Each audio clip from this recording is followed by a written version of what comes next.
अंतिम दर्शनासाठी सरांचा जो चाहता वर्ग आहे, सरांवरती जो प्रेम करणारा वर्ग आहे, आज हा समुदाय इथं उपस्थित आहे आणि सरांचं दर्शन घेत आहे। या समुदायाकडे जर पाहिलं तर अक्षरशः डोळ्यात पाणी येते।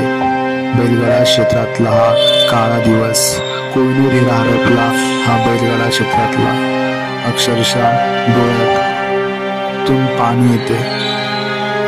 रणजित सरांना भावपूर्ण श्रद्धांजली।